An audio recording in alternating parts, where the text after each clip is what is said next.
أعوذ بالله من الشيطان الرجيم بسم الله الرحمن الرحيم والصلاة والسلام على أشرف الأنبياء والمرسلين نبينا محمد وعلى آله وأصحابه أجمعين وأشهد أن لا إله إلا الله وحده لا شريك له وأشهد أن محمدا عبده ورسوله صلى الله عليه وسلم. La conférence de ce soir, c'est ce qu'on appelle en arabe al-muhasaba. Al-muhasaba. C'est-à-dire le fait de tenter de faire le bilan de nos actions avant qu'Allah subhanahu wa ta'ala ne nous interroge. De s'interroger avant qu'Allah subhanahu wa ta'ala nous interroge. L'interrogation du croyant sur lui-même, sur ses actions, sur son intention, sur sa sincérité, sur la présence ou non de sa sincérité, sur la pureté ou non de sa sincérité, c'est une action qu'il fait tout le long de son existence. Aussi bien le jeune que l'ancien, aussi bien le débutant que celui qui est confirmé dans sa pratique de l'islam, incha'Allah, aussi bien celui qui commence dans le fait d'apprendre ce qu'est l'islam que celui qui est avancé dans la connaissance de l'islam. S'interroger est une chose qui concerne tout le monde. Min al-muslimin. Allah Azza wa Jal dit dans le Coran: A'udhu billahi minash shaytanir rajim, bismillahir rahmanir rahim. La yus'alu amma yaf'al wa hum yus'alun. Cette ayah, c'est une qa'ida, c'est-à-dire une règle générale pour toute la conférence, et incha'Allah ta'ala, pour nos vies entières. Allah Azza wa Jal dit dans la traduction du verset: il, en parlant de lui-même, il n'est pas questionné sur ce qu'il fait, mais eux seront questionnés. Celui qui comprend ça, il a tout compris. Allah subhanahu wa ta'ala n'a pas à se justifier de ses actions. Allah subhanahu wa ta'ala ne va pas mourir, puis être ressuscité, puis être jugé. Il n'est pas questionné sur ce qu'il fait. Par contre, nous, en tant que makhlouqat, en tant que créatures d'Allah subhanahu wa ta'ala, c'est notre vocation que d'adorer Allah, que de mourir, que d'être ressuscité et que d'être jugé par Allah subhanahu wa ta'ala. Cette différence-là, c'est celle qui fait toute la différence entre nous et Allah subhanahu wa ta'ala. Elle fait partie en tout cas des grandes différences entre nous et Allah subhanahu wa ta'ala. وَلَا يَخَافُ عُقْبَاهَا. Et Allah n'a aucune crainte des conséquences de ses actions. Ça, c'est une chose qui ne nous concerne pas. Chaque chose que le musulman fait, chaque chose qu'il dit, il va le retrouver face à lui Yawm al-Qiyamah, au jour du jugement. Et ça, c'est une certitude. Tout autant qu'Allah Azza wa Jal nous a créés, tout autant que l'islam est la vérité, tout autant que le Coran est la parole d'Allah Azza wa Jal, et tout autant que toute personne qui est assise ici va goûter à la mort, va être ressuscitée et va être jugée. Incha'Allah ta'ala. Le fait de croire au jour du jugement fait partie des piliers de la foi. Les piliers de la foi. Ce qui signifie que si on l'enlève, la foi s'écroule. Il n'y a plus rien. Comment est-ce que maintenant le fait d'avoir la certitude que nous allons être ressuscités pour être jugés, comment est-ce que cela va nous aider à augmenter notre foi? Notre foi, pardon. C'est ça une question, une véritable question. Il est le créateur, nous sommes ses créatures. La créature se doit d'adorer le créateur. Tawhid al-Rububiyyah. Le fait d'adorer le créateur. C'est lui qui t'a créé, et donc toi, en tant que créature de ce créateur tout-puissant, qui n'a aucune limite, tu te dois de l'adorer. Première des choses. Deuxième des choses, tu te dois d'adorer Allah lui seul, sans aucun associé. Tawhid al-Uluhiyyah. Et enfin, comment pouvoir adorer Allah subhanahu wa ta'ala si on ne le connaît pas? Parce que les gens ils disent Allah, les gens ils disent Dieu, les gens ils disent notre Seigneur, les gens ils disent Rabbul Alamin. Est-ce qu'ils le connaissent? Comment on fait pour connaître Allah subhanahu wa ta'ala? Le Coran wa Sunnah, le livre d'Allah et la Sunna du prophète sallallahu alayhi wa sallam, dans ce qui nous est parvenu d'authentique. Ainsi, celui qui connaît Allah n'aura pas d'autre choix que quoi? Que de l'aimer. Et quand on aime quelqu'un, on veut faire quoi? On veut lui obéir. Et quand on veut obéir à Allah subhanahu wa ta'ala, on l'adore. Allah Azza wa Jal dit dans le Coran: وَمَا خَلَقْتُ الْجِنَّ وَالْإِنسَ إِلَّا لِيَعْبُدُونَ. Je n'ai créé les djinns et les hommes que pourquoi? Que pour qu'ils m'adorent. Mais ce n'est pas simplement comprendre cette ayah comme souvent elle est expliquée simplement sur une façon assez superficielle. Nous avons été créés par Allah Azza wa Jal pour avoir conscience à chaque instant de ce que nous sommes face à lui. Et nous n'aurons jamais conscience de ce que nous sommes si nous délaissons la véritable pratique de l'islam et si nous délaissons la connaissance de ce qu'est Allah subhanahu wa ta'ala. On appelle ça « At-Tawhid fil asma'i wa sifat » dans les noms et les attributs d'Allah Azza wa Jal. Donc le fait maintenant de connaître les caractéristiques d'une personne, ça amène quoi? Ça amène qu'on peut connaître sa qualité. Imaginez-vous maintenant si on connaît Allah. Imaginez-vous maintenant si on connaît la perfection créatrice d'Allah. Si on a conscience que tout ce qui est fait dans nos vies de bien, c'est Allah Azza wa Jal qui l'a voulu. Si on a conscience que ta présence ici, c'est une preuve qu'Allah, il veut ton bien. Est-ce que tu comprends ça? Tout de suite, qu'Allah Azza wa Jal, il t'aime. T'es qui pour qu'il t'aime Allah? Qu'est-ce qu'on a fait pour mériter l'amour d'Allah subhanahu wa ta'ala? Kullu shay bi rahmati. Kataba ala nafsihi ar-rahma. Allah Azza wa Jal, il fait toutes choses par sa miséricorde et il s'est imposé à lui-même la miséricorde. Pour pouvoir se poser les véritables questions afin d'évoluer et afin de devenir un musulman ou une musulmane droit ou droite et évoluer vers Allah, il faut avoir une caractéristique principale, la véracité. As-sidq. As-sidq. Inna as-sidqa yahdi ila al-birr wa inna al-birr yahdi ila al-jannah wa inna ar-rajula la yasduqu hatta yuktabu 'inda Allah hatta yuktaba 'inda Allah afwan siddiqa. Ce qui signifie certes, la véracité dans les propos, mais là on va dire la véracité d'une façon générale, amène l'homme à devenir un homme pieux, ou la femme à devenir une femme pieuse. La piété amène, guide vers le paradis. Et certes, l'homme ne cesse de dire la vérité jusqu'à temps qu'il soit écrit auprès d'Allah comme étant un véridique. Allahu Akbar. Nas'alullah subhanahu wa ta'ala an yaj'alana min as-sadiqin. On demande à Allah qu'il fasse de nous des véridiques. Amen. Donc le ma'na, c'est-à-dire le sens apparent, le sens premier de ce hadith, c'est par rapport au fait de ne pas mentir. Et la grande récompense que l'on peut avoir dans le fait de ne pas mentir. Mais ici, le sidq par rapport à ce hadith aussi, on peut le comprendre d'une autre façon. Comme le dit l'imam Abu Hamid al-Ghazali, rahimahullah. Vous savez, quand on dit le nom d'un imam, il faut dire rahimahullah. Vous savez ça? Rahimahullah. Amen. C'est la sincérité dans l'analyse de nos œuvres. Avoir la véracité, être un véridique dans la façon, non pas simplement de s'exprimer, mais dans la façon d'analyser nos actions. Dans la façon de se remettre en cause et dans la façon d'être un véritable juge sur nous-mêmes. Et ça, il faut avoir un sacré paquet de bonnes intentions et un sacré paquet de véracité. Parce que c'est tellement facile de juger les autres, mais tellement difficile de se juger soi-même. C'est tellement facile de reprocher aux autres des actions que nous-mêmes on fait, alors que quand on les fait, on dit « c'est pas grave, au fond de moi-même, je suis quelqu'un de bien ». As-sidq yahdi ila al-birr. Celui maintenant qui va avoir une véritable analyse de ses actions, celui-ci, il va finir par atteindre, inshallah, shay'an fa shay'an, une étape après l'autre, la piété. Et celui qui va atteindre la piété, inshallah ta'ala, il atteindra le Jannah d'Allah subhanahu wa ta'ala. Une question se pose. Ya Youns, pourquoi des œuvres? Et pourquoi des questions? Pourquoi est-ce que maintenant, moi je devrais me poser des questions? C'est une question légitime ou pas? Pourquoi est-ce que moi je devrais me poser des questions? Moi je vais te dire parce que tu es marbout, parce que tu es attaché par un contrat que tu as passé avec Allah Azza wa Jal. Tu te souviens ou pas? Tu te souviens du contrat que tu as passé avec Allah subhanahu wa ta'ala? C'est quoi ce contrat? La ilaha illallah Muhammadur Rasulullah sallallahu alayhi wa sallam. Il n'y a d'autres divinités dignes d'adoration hormis Allah et Muhammad ibn Abdillah sallallahu alayhi wa sallam est son prophète et son messager. Allah Azza wa Jal yaqulu fil Qur'an Bismillahir Rahmanir Rahim Minal mu'minin rijal sadaqu ma ahadu Allah alayhi.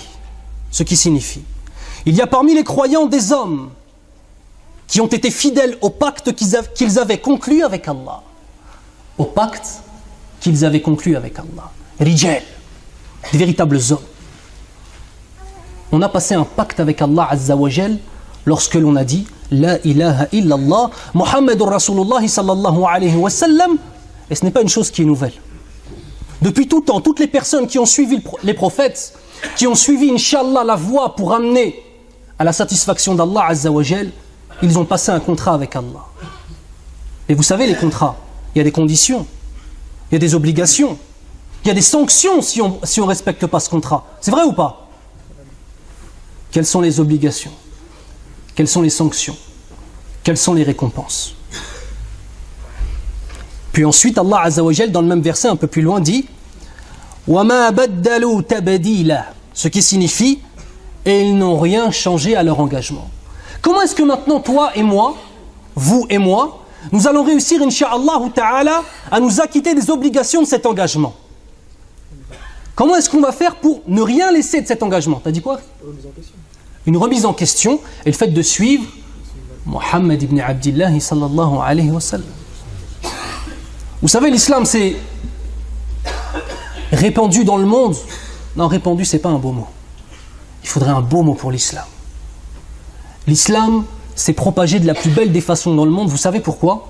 Premièrement, parce que c'est la religion d'Allah Azza wa Jal. Ittafaqna ala dhalik. On est tous d'accord là-dessus. Mais deuxièmement, parce que c'est une religion qui est simple. C'est une religion qui, dans notre adoration, il n'y a pas de clergé entre nous et Allah. C'est directement entre nous et notre Seigneur. De la même façon, l'engagement qu'on a avec Allah pour répondre aux conditions de la ilaha illallah, Muhammadur Rasulullah sallallahu alayhi wa sallam, ils sont simples. Adorer Allah sans rien lui associer, être sincère avec lui et suivre la sunna de son prophète sallallahu alayhi wa sallam. Et tu rentres au paradis. Est-ce que tu as déjà vu une route aussi simple à suivre, ya akhil karim? Ah, peut-être pas dans les actions, mais en tout cas dans la théorie de la chose. Je suis venu de Gennevilliers pour venir jusqu'à Elancourt, je peux vous dire que j'ai vu beaucoup de panneaux. C'était pas très simple. Là, tu n'as qu'un seul panneau, akhil karim. Tu n'as qu'une seule ligne, droite. Et si tu sors de cette ligne, tu sais pourquoi? C'est parce que tu as voulu en sortir. Parce que la voie, elle était claire, elle était nette. Et parfois, on oublie de se questionner. Et parfois, on commence à suivre certaines choses, on sort de la route, et au final, on ne sait même plus pourquoi on est là. On ne sait même plus pourquoi on est là. Allah Azza wa Jal, combien de fois il dit dans le Coran, Alladhina amanu wa amilu salihat, ceux qui ont cru et qui ont fait de bonnes œuvres. Ça aussi, ça fait partie du contrat. Parce que dire j'aime Allah, parce que dire je veux satisfaire Allah, parce que dire j'aime le prophète Muhammad ibn Abdillah sallallahu alayhi wa sallam et ne pas avoir les actions qui sont en accord avec notre parole, qu'est-ce qui se passe? On est comme un schizophrène. Vous savez, c'est quoi un schizophrène? C'est une personne qui a deux personnalités. Il dit avec sa bouche ce qu'il ne fait pas avec ses mains. Et il fait avec ses mains l'inverse de ce qu'il affirme avec sa bouche. Le musulman, il n'est pas comme ça. Le musulman, il est clair dans sa façon de penser, dans sa façon d'agir, dans sa façon de considérer les choses. Tout ce que tu dis, Akhil Karim, tu dois le mettre en pratique. Cheikh Farid al-Ansari, rahimahullah, disait Yakfika min al-ilm ma amalta bih. La quantité de connaissances qui te suffit, c'est celle que tu as mise en application. La responsabilité qu'on a en tant que musulman. Qu'est-ce qu'on a appris? Mais qu'est-ce qu'on a fait? Qu'est-ce qu'on a su? Et qu'est-ce qu'on a délaissé? Comment est-ce qu'on a agi avec nos seigneurs, aussi bien quand on avait conscience qu'ils nous voyaient, que quand on oubliait qu'ils nous voient, subhanahu wa ta'ala. On se pose des questions. Qu'est-ce que j'ai fait? Qu'est-ce que j'ai appris? Pourquoi est-ce que je l'ai appris? Pourquoi est-ce que je suis là ce soir? Pourquoi est-ce que je viens au khamsa salawat, aux 5 prières? Pourquoi? C'est quoi la raison? Est-ce que maintenant dans mon comportement avec mes parents je suis un homme droit? Est-ce que maintenant dans mon comportement avec mes enfants je suis un père, un véritable modèle de hikmah et de sagesse? Est-ce que maintenant en tant que abd, en tant qu'adorateur d'Allah subhanahu wa ta'ala, j'ai réellement conscience de ma position par rapport à lui. Et la position du abd, elle n'est autre que de rester prosterné face à Allah subhanahu wa ta'ala. J'en suis où moi de ces questions-là? J'en suis où? À qui est-ce que je ressemble? Dans ma façon de parler, dans ma façon de penser, dans ma façon de m'habiller, dans mon apparence. Je ressemble à Muhammad ibn Abdillah sallallahu alayhi wa sallam, ou bien alors je ressemble à Abu Jahl. Fi'lan. Fi'lan. Est-ce que maintenant, lorsque les gens doivent me décrire, si demain on prenait quelqu'un qui vient me décrire, qu'est-ce qu'il va dire sur toi, Yahri? Qu'est-ce qui va rester de ce que tu es? Quelle trace tu vas laisser dans cette dunya par rapport aux gens autour de toi? Est-ce que les gens, quand ils vont parler de toi, ils vont dire c'était un homme pieux? C'était un homme toujours au saf al-awwal, au premier rang. C'était un homme qui lisait le Coran. C'était un homme que tout le monde aimait. C'était un homme qui payait sa zakat, c'était un homme qui donnait sadaqa aux pauvres, les aumônes. Ou bien alors on va dire de toi que tu étais un homme qui avait des actions qui étaient à l'inverse de ce qu'il disait. Voilà ce qu'on va retenir de toi dans la mosquée, que tu faisais des scandales sans arrêt. Ou est-ce qu'on va retenir de toi dans la mosquée que tu étais un homme toujours qui voulait l'islah entre les gens, c'est-à-dire les réunir? Qu'est-ce qu'on va retenir de toi, Akhil Karim? Parce que l'insan, parfois l'homme, il n'arrive pas à se remettre lui-même en question. Il a besoin des yeux des autres. Et c'est pour ça que c'est très important d'avoir des gens autour de nous qui n'hésitent pas, avec bien sûr de la hikmah, de la sagesse, à nous dire ce qui ne va pas en nous. Ça c'est un véritable frère. Ça c'est un véritable ami, insha'Allah ta'ala. On a dit la véracité de la croyance en la ilaha illallah Muhammadur Rasulullah sallallahu alayhi wa sallam. Il y a aussi la véracité de la crainte révérentielle d'Allah, at-taqwa. Est-ce que tu es véridique dans ta façon de craindre Allah? Véridique. Est-ce que réellement, ce qui est écrit dans le Coran, c'est ce que tu mets en application dans ta façon de craindre Allah subhanahu wa ta'ala? Regardez, je vais vous donner un exemple. Si demain, qu'Allah nous préserve, Allahumma hafadna, un homme est condamné, non pas en France, parce qu'en France il n'y a pas la peine de mort, mais on ne va pas citer de nom de pays, un pays où il y a la peine de mort par décapitation. Il est accusé de ce crime-là. Le juge prononce la peine. Il sait qu'il a commis une erreur et qu'il va prendre un châtiment. Et il arrive face au bourreau. Comment est-ce qu'il va se sentir? Tu vas le voir tout blanc, tout jaune, toutes les couleurs que tu veux hier. Traumatisé. Tu vas le voir comme étant un homme qui réfléchit et qui fait le bilan de son existence. Tu vas voir un homme sur qui la peur apparaît d'une façon claire et nette. Parce qu'il a conscience que le châtiment va arriver. Je vais vous poser une question.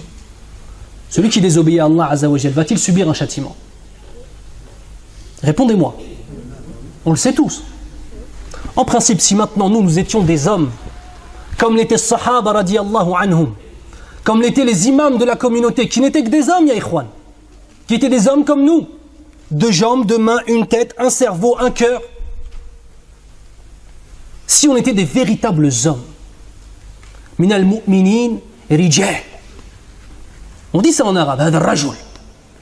Si on était des véritables hommes, ce pacte qu'on a passé avec Allah Azza wa Jal, il nous suffirait amplement à avoir conscience que le bourreau est en train de nous attendre lorsqu'on désobéit à Allah Azza wa Jal.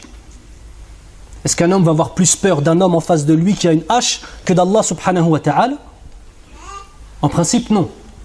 Mais dans la réalité des faits, souvent, la réponse est affirmative. Ali ibn Abi Talib radiyallahu anhu, certains sahaba se sont interrogés sur lui. Ils le voyaient lorsqu'il faisait ses ablutions avant de faire la prière, le visage pâle, le regard livide, jaune, comme s'il avait vu la mort. Hatta qu'un de sahaba, il est parti le voir.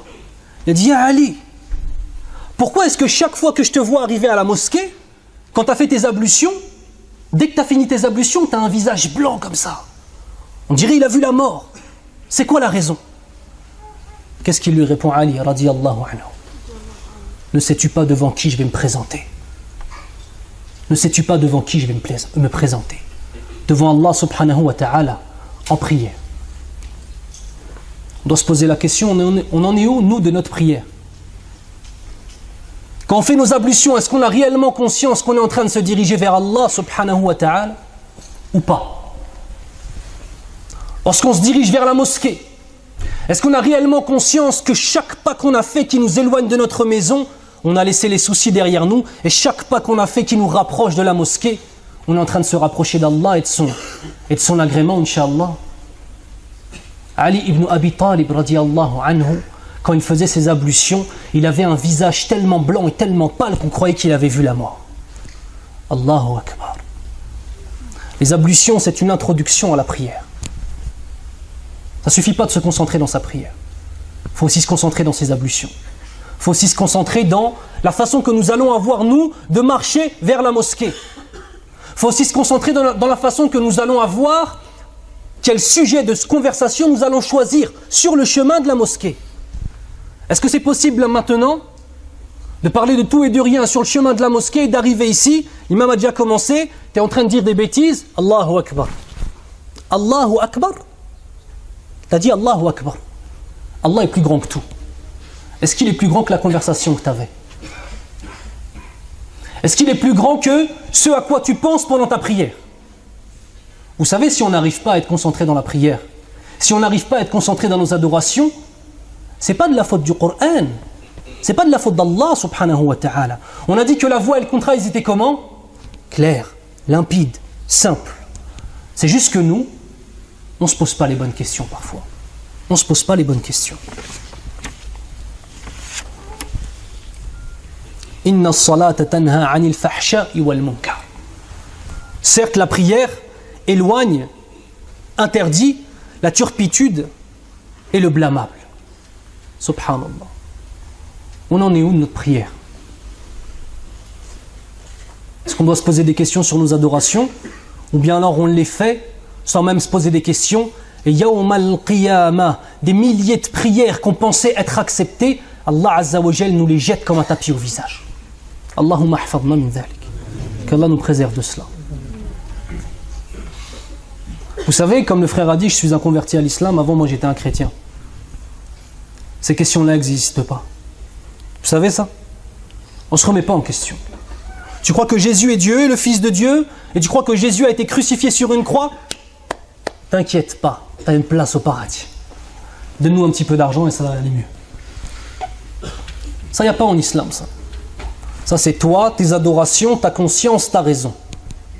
De quelle façon est-ce que toi, tu vas te poser les questions? Allah Azza wa Jal dit dans la traduction du verset: le jour où chaque âme sera confrontée à ce qu'elle a accompli de bien et de mal, elle souhaitera qu'il y ait entre elle et ce mal une grande distance. Allah vous met en garde contre lui-même. Ça c'est ajib. Ça c'est ajib. Allah vous met en garde contre lui-même. Et Allah est compatissant envers ses serviteurs. Regardez ce verset, subhanallah. Allah nous met en garde contre lui-même. Est-ce que chacun d'entre nous, nous avons conscience qu'Allah subhanahu wa ta'ala dans le Coran nous a même décrit comment allait se passer Yawm al-Qiyamah, le jour du jugement? Est-ce que vous vous rendez compte ce que ça veut dire? Quelqu'un qui vient, qui vous dit: tes péchés, tu vas tomber dans les péchés si tu fais telle et telle chose. Si tu suis les gens qui se font ces péchés-là, tu vas tomber encore plus loin dans telle et telle chose. Au jour du jugement, tu vas être ressuscité de telle et telle façon. Tu vas dire telle et telle chose. Shaitan, la'natullahi alayhi, va dire telle et telle chose. Les étapes que tu vas vivre vont être telle et telle étape. Subhanallah. Est-ce que c'est possible d'imaginer quelque chose de plus complexe là? C'est impossible. On a toutes les clés entre les mains, encore faut-il s'en servir. Encore faut-il s'en servir. Allah Azza wa Jalla yaqulu fi al-Qur'an: وَنَضَعُ الْمَوَازِنَ الْقِسْطَ لِيَوْمِ الْقِيَامَةِ فَلَا تُظْلَمُ نَفْسٌ شَيْئًا. Ce qui signifie: et nous ramènerons au jour du jugement des balances exactes. Chaque action, bonne, mauvaise, pesée. Et nous ne ferons de mal, nous ne ferons d'injustice à personne. On est même sûr qu'Allah subhanahu wa ta'ala sera juste avec chacun d'entre nous. Qu'est-ce qu'on veut demander de plus? Si on fait une mauvaise action, Allah azza wa jalla la compte comme une mauvaise action. Si on fait une bonne action, Allah subhanahu wa ta'ala la compte comme 10 bonnes actions ou plus. Allahu a'lamu bidhalik. Pourquoi on doit se poser des questions? Pourquoi on doit se remettre en question? Parce qu'on va vivre ce jour-là. Parce qu'on va vivre ce jour-là. Aussi sûrement qu'Allah subhanahu wa ta'ala existe. On va vivre ce jour-là. Au jour du jugement, toute personne qui aura laissé des bonnes actions vivra dans le regret. Qu'est-ce que diront les kuffars à Allah subhanahu wa ta'ala? On a même le discours qu'auront les gens du feu avec les gens du paradis. On a même le discours qu'auront les non-musulmans, les kuffars, avec Allah subhanahu wa ta'ala. Qu'est-ce qu'ils disent? Rabbana akhrijna na'mal salihan ghayra alladhi kunna na'mal. Oh notre Seigneur. Ah, maintenant il l'appelle Rabbana. Oh notre Seigneur, fais-nous sortir de l'enfer afin que nous retournions sur terre et que nous fassions des bonnes actions. Et si c'était un d'entre nous qui était dans cette situation-là, qui demande à Allah subhanahu wa ta'ala de le faire sortir du feu, afin qu'il revienne dans cette vie, pour cesser de voler les gens, pour cesser d'insulter les gens, pour cesser de vexer les gens, de faire du mal aux gens, pour augmenter ses adorations, pour être tenu à sa prière. Accrochez-vous tous au câble d'Allah. Le câble dans ce verset, selon certains exégèses, c'est quoi? C'est le Coran et les principes du Coran. Et si c'était un d'entre nous qui disait Rabbana akhrijna na'mal salihan ghayra alladhi kunna na'mal, bah tu sais quoi, Akhil Karim, si tu as pris conscience de ce qu'on a dit ce soir, tu es comme celui qui était en enfer à qui on a donné une deuxième chance. Celui maintenant qui s'est posé la question, qui a compris, qui a donné la réponse et qui est décidé à appliquer ce qu'il a compris, il est comme celui qui était en enfer à qui Allah Azza wa Jalla a donné une seconde chance et il est revenu ici maintenant. Taïb, ça va être quoi ta vie maintenant? Ta foi elle était où il y a 1 an? Ta foi elle était où il y a 6 mois? Tes connaissances dans l'islam elles étaient où il y a 6 mois? Et t'es où maintenant? Ça a augmenté? Ça a baissé? C'est toujours pareil? Ton compte en banque, il était où il y a 6 mois? Et il est où maintenant? Ça, c'est des questions où les gens peuvent plus facilement répondre. Rabbana akhrijna na'mal salihan ghayra alladhi kunna na'mal. Allahumma ahfadna min dhalik. Il est l'homme, elle est la femme qui demande des comptes à son âme. Pour cela, il a 6 armes. 6 armes. La première des armes, et je vais les expliquer une par une, Inch'Allah bitafsil. La première des armes, c'est l'exigence envers soi-même. La deuxième des armes, c'est la vigilance. La troisième, c'est l'examen de conscience, se remettre en question. La quatrième, c'est la sanction envers soi-même, et on verra comment. La cinquième, c'est la lutte. Et la sixième, c'est les réprimandes qu'on se fait à soi-même. On va voir la première, Inch'Allah. L'exigence. Comment être un homme ou une femme qui honore son contrat avec Allah? On a dit qu'il y avait des conditions. On va rentrer dans les conditions du contrat. Être exigeant avec soi-même. La raison, l'aql, va imposer à l'âme certaines conditions, certaines limites. Va empêcher l'âme bestiale, l'âme mauvaise de l'homme, de l'amener vers l'égarement, de l'amener vers l'assouvissement des passions, de l'amener vers le fait de s'éloigner d'Allah subhanahu wa ta'ala. Cette raison-là, ce aql qu'Allah subhanahu wa ta'ala nous a donné, va être justement un outil qui va nous permettre de mettre en prison ce nefs, cette âme, jusqu'à temps que cette âme elle devienne éduquée. Et Inch'Allah, quand on arrivera à la 6e étape, on sera face à des hommes et des femmes, Inch'Allah ta'ala, qui ont une âme qui est éduquée. Est-ce que vous comprenez que l'homme a deux grands ennemis? Le shaitan, la'natullahi alayh, le diable, mais aussi sa propre âme. La propre âme de l'homme est un des pires ennemis. Et parfois le diable, il n'a même pas besoin de travailler.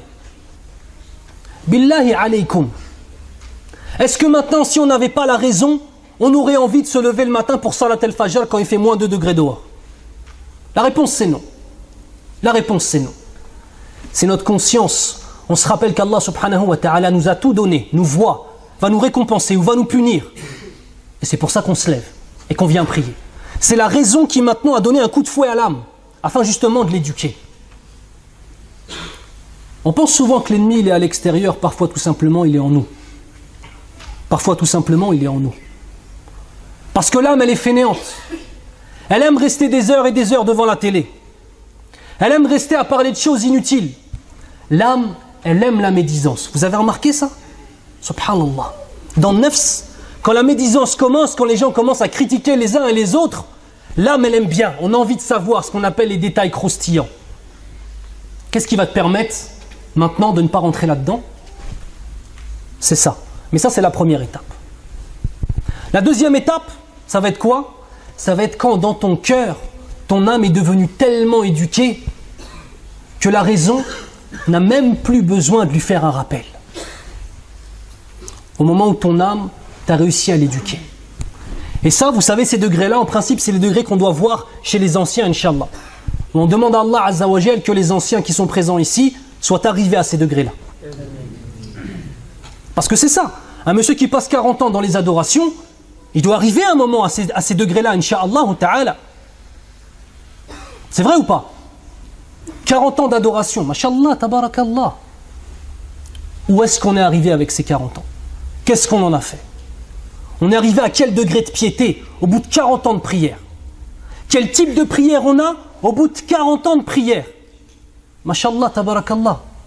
Inch'Allah, on a une prière qui est réellement...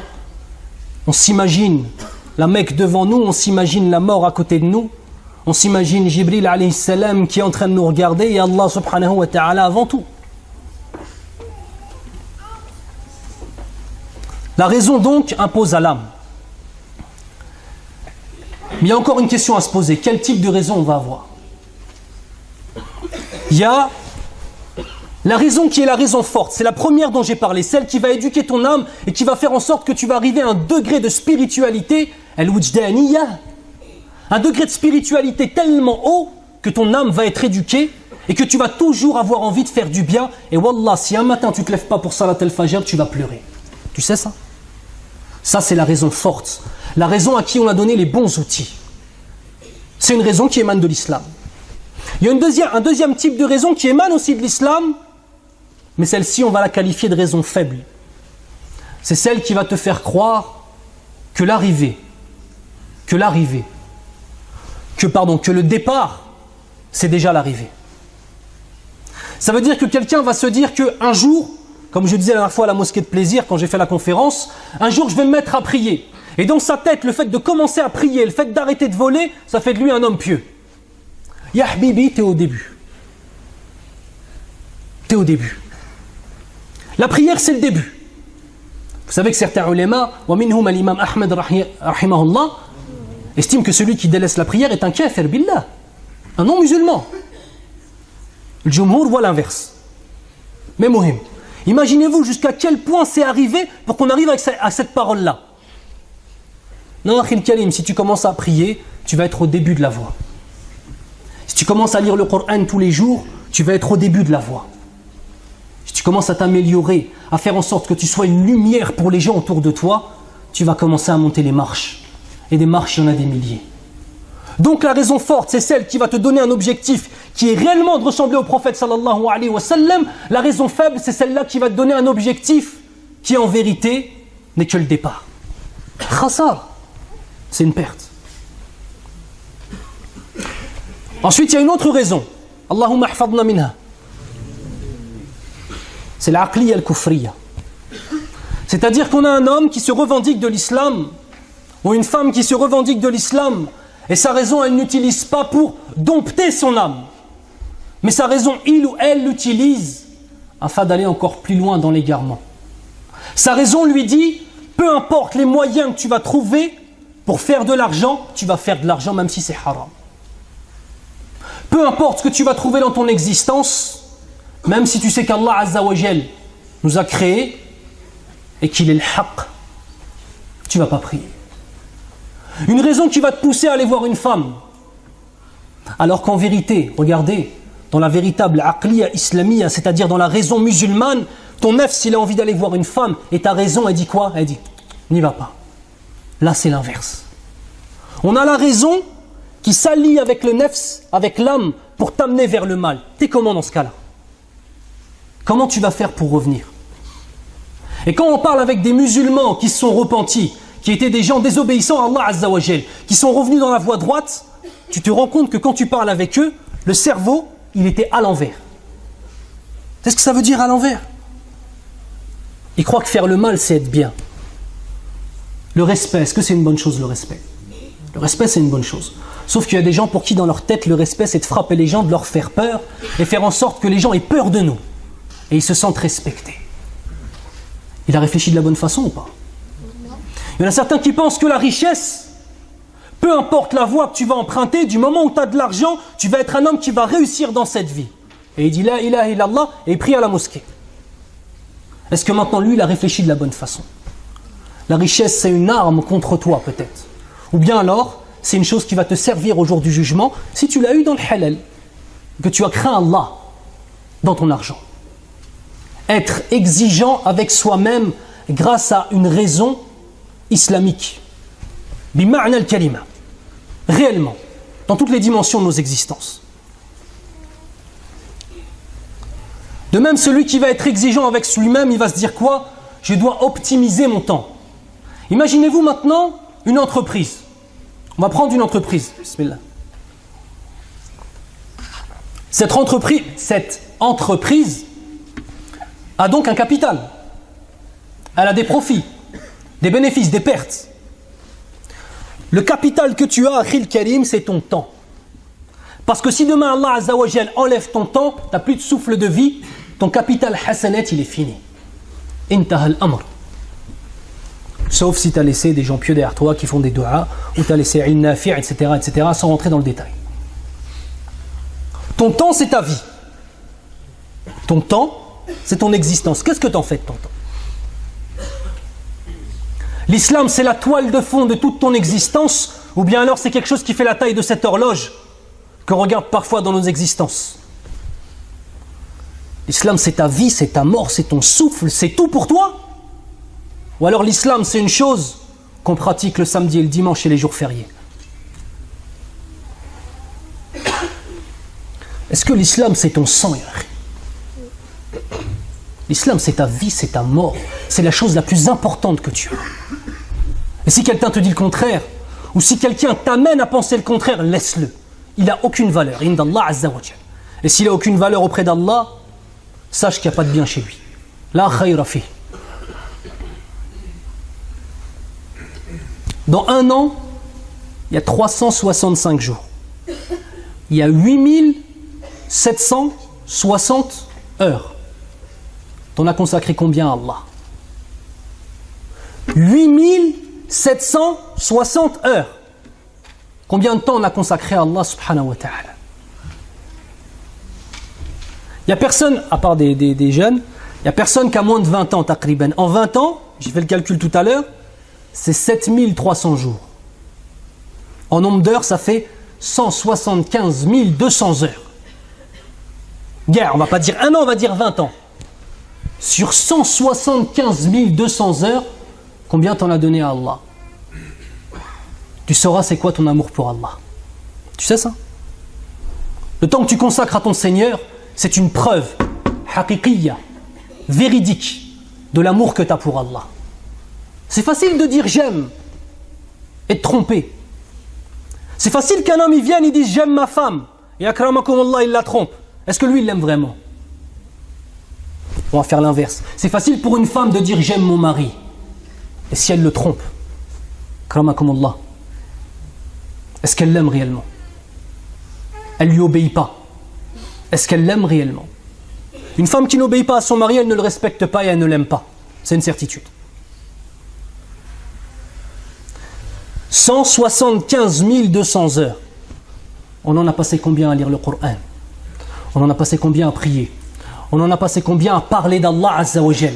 On en a passé combien à faire al-muhasaba, à se remettre en question et à essayer de voir dans quoi on a passé nos existences? Combien d'heures?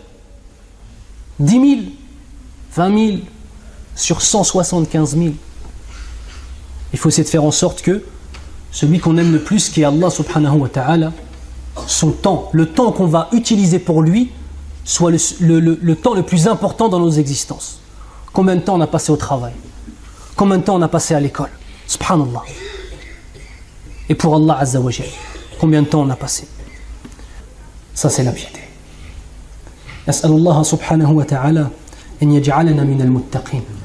Demande à Allah subhanahu wa ta'ala qu'il fasse de nous les hommes pieux. Ya Rabbal Alamin. Subhanak Allahumma wa bihamdik. Ashhadu an la ilaha illa ant. Astaghfiruka wa atubu ilayk.